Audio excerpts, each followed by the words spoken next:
What's up, y'all? It's your boy, Shaka Antoine, and in today's video, we're going to be doing the second video within this series that I said I will be doing, which is fishing gear. With the subtitle of this one is going to be fishing boulder fields. All right, now this video came about due to a viewer making a request that I focus more on the gear that I use while I'm fishing. So I thought it'd be a good idea to make a series out of it. If you didn't see the last one, I'll try to link it above, when I covered fishing gear that I use to fish the Cape Cod Canal. So this is going to be video number 2. All right, so we're going to be focusing on boulder fields. Okay, keep that in mind while I'm going through the gear for this particular video. And also I want you to keep in mind that the gear is going to change slightly. All right, based upon what location, it will change. All right, but first, before we go any further, like always, I want to remind you guys to please continue to smash that like button, subscribe, hit that notification bell, make sure it's on all so that you'll get notified when I come out with the next video. I greatly appreciate it. All right, now I also just want to say that if you would like for me to make a video specific to any location, rather be from what should you use, what gear will I use there, what plugs. I may even go into how to fish it, or at least how I would fish that particular location. Feel free to let me know in the comments below. All right, so let's get right on to talking about this particular subject here. And just so you know that I fish up and down the Northeast coast from Massachusetts, Long Island, New Jersey, Delaware, and sometimes even Virginia. So the gear might change specific to that location. We're talking about fishing boulder fields. Let's talk about the most obvious, the most preferable and safest way to fish boulder fields, places like Montauk, would be in a wetsuit. I have up there. I haven't put my wetsuit on in a good amount of years, but there was a couple of years that I decided that I would do the right thing and get a wetsuit. I thought about putting it on for this video, but man, let me tell you, I did not feel like climbing into that wetsuit. So it's up there on the wall for you to see. But yeah, that is a Quicksilver 5mm wetsuit. 5mm is a good millimeter to get. They're a little more expensive than, let's say, 3mm, but they're the warmer bunch of wetsuit, the 5mm. The thicker they are, the warmer they will be. And it's a full wetsuit. You have some that are half. The knees are out, like shorts. Basically, you have some with the sleeves are not there. You also have some that have a hood. This one does not have a hood. But it's very important to have a wetsuit when fishing around boulder fields, especially if you're going to be getting out to rocks that are, far offshore. Actually, the purpose of it is so that you can safely get to some of the rocks that are a little further away from shore, to get access to the better quality of fish, and to be able to reach to where the fish could potentially be holding or waiting. It's safer, in some cases warmer. Yeah, because in most places where there are boulder fields you'll be fishing, you have waders. I mean, I wear waders now, but there is a limitation with fishing certain places, certain boulder fields with waders on. Your risk of having water come over your waders, even if you're wearing a belt, having water come over your waders and getting in there, and that water goes nowhere. It's a big weight. It's actually very dangerous. If you fall off a rock, you get turned over, there's a strong chance that you will not be able to right yourself because of the fact that the water got in. I've heard a story of that happening to someone I know, and it wasn't pretty good. It was someone else that had to write him up. All right, so, fishing bowls fields, it's a major asset to have a wetsuit on. And the second item is a 100% sealed reel, like either a bandstall or Z-Bass. Those are the ones of the years that I know of. I actually have a 250L, the lefty. It's in the shop. It's been in the shop for quite some time. I just haven't gone and picked it up yet. But you want to have a sealed reel. I know there are some new ones now, but the standard is a bandstall or a Z-Bass. And the reason being is because if you don't have a sealed reel, you're most likely going to be buying a new one shortly after, because salt water and sand will get in those reels and ruin them, basically. Like, you will not find me fishing anywhere else really with the Stella. The Stella is only for Cape Cod. Now my Saragossa, I don't dunk the reel, but it has been dunked. You understand? Like, I know I won't wade out to a rock and willingly put that thing underwater, drag it underwater. It's been splashed. You know what I'm saying? Waves hit it and blah, blah, blah. But you won't find me knowingly dunking it, even though I fish it. I nickname it the Gosa Stall, because it basically, it has a lot of seals, but I don't dunk it, but it has been wet. Understand what I'm saying? So you want to have a sealed reel. Now, the bag and belt combo, I'll fish it with that, but I will severely lighten the bag. I'll take out as many plugs as I will not use. Any plugs that will not be in use will not be in the bag.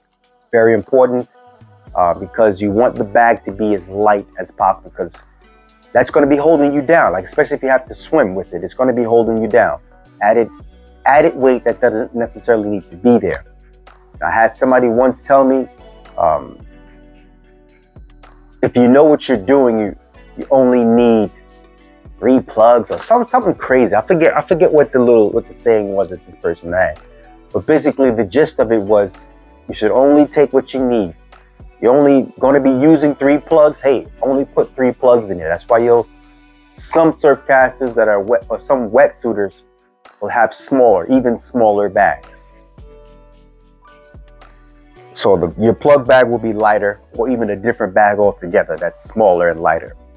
Now, for fishing boulder fields, typically, I couldn't see other than a backup, but you won't have a second rod with you physically. You may have one in your truck or your buggy, but it's a 1 rod setup.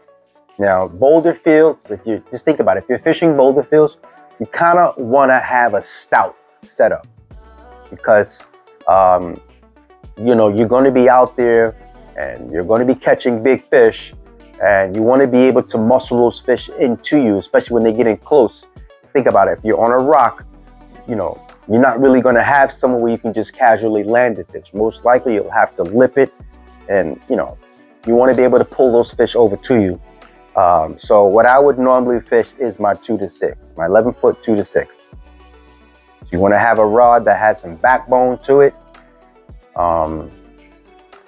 Especially around any particular boulder field you'll be catching bigger fish. So you need a rod with backbone. I mean, I have fished it with my DNA, the 1 to 5. So, but that rod there, up to 5 ounces, that rod has some really good backbone to it. And I didn't have any problems, even when I fished it on the canal. But it's, I consider that a stout rod as well. So it's a 1 rod setup for fishing boulder fields, okay? Now with the reel, as I said before, a sealed reel, but what I want to focus on at this time is the line. No more than 30-pound test line. You may be able to, if you're doing albies, but 30-pound test is a good test line to use for striped bass and fishing for striped bass across almost anywhere. 30-pound test line, and my preference for leader is 50-pound test green mono. And as I previously said in another video, I use barrel swivels to connect the braid and the mono. Also, at the end of the mono, it's going to be a TA clip or TA style of a clip. So I can quickly change plugs and do not tie directly to nothing. Okay, not me. Maybe some other people, but not me. I like to be able to be able to quickly change a plug in the dark. I don't need to turn my light on if anything. Then that's what I particularly prefer to have. And speaking of light, now, in most boulder field locations, especially like Montauk or anywhere really, the type of light that you have, especially if you have your wetsuit on, you want to have two lights. You want to have one light around your neck, tied around your neck. I used to make it. It was like a rubber surgeon type hose. So I used to use a lanyard also, but you want to tie a short rope of some sort, not rope, but like a lanyard or rubber. It's like this rubber type of man, I forget what they call it, but you can get, and you get a small flashlight. I'm just going to use this one as an example because I don't have the one. I used to have a Pelican. You get like a light, and then you tie your rope around it, put some tape around it, right? Short rope, and then you put it around your neck, and it typically would hang somewhere around here. Not all the way down here, definitely not up here, but somewhere like right on your chest. And what you'll typically do with that, because you have the tape around it, you'll put it in your mouth, basically. With the tape will be there, and you'll be able to put the flashlight in your mouth, and you go hands-free. This way you can see. You don't want to get some big spotlight type of a light. You don't want to be blinding and annoying other wetsuiters and surfcasters that will be around you. Trust me, it's a big no-no. You don't need them big spotlights. All right, that's for the one around your neck. If you get one that also has a red light or capable of emitting a red LED light as well, that's good. If not, then the light that you have on your head. Reason why you need two, because just in case you have a failure with one, you'll have the other. The light on your head, I suggest that you get one that has a red light, because this way you can turn that light on and be discreet.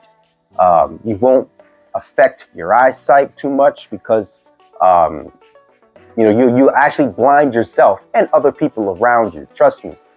When you turn on a red light, it will not prohibit you from seeing in the dark after you turn it off. You turn on a white light, like resetting. Your eyes have to adjust to the darkness again, and it causes problems. Trust me when I tell you. But if you are going to get a light that emits white light, get one that's somewhat dim.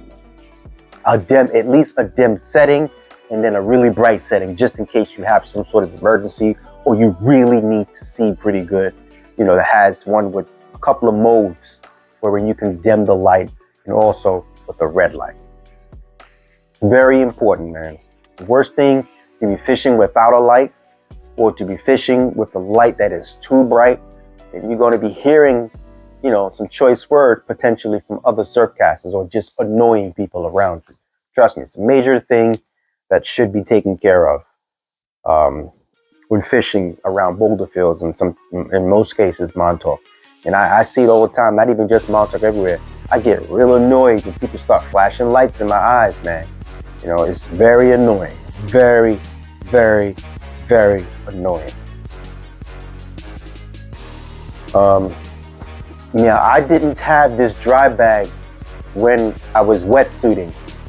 But whenever I was wetsuiting, I didn't have a GoPro at the time, and my cell phone would not be with me because I was wetsuiting. Now that I have this dry bag, if I should choose to wetsuit, I'll probably get a different one. I'll probably put a brand new one on. And like I said, this one leaks just a little bit. But if so, then I would strap on a dry bag to a wading belt so I can keep my GoPro batteries, and an extra flashlight, and whatever else that I would want to try and keep, which would be my keys, because if I have a wetsuit on, I want to be able to have my keys in my pocket. So, you want to have a dry bag. Well, all right, well, that's going to wrap up this video. I want to thank you guys for watching. If you would like to make any comments or suggestions, please do that down below.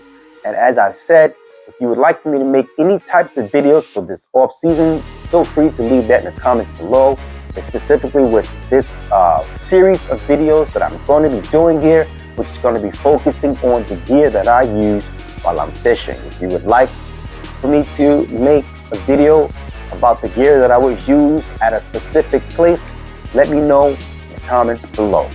All right, the next video that I am planning on doing should be focused on fishing the inlets and perhaps piers.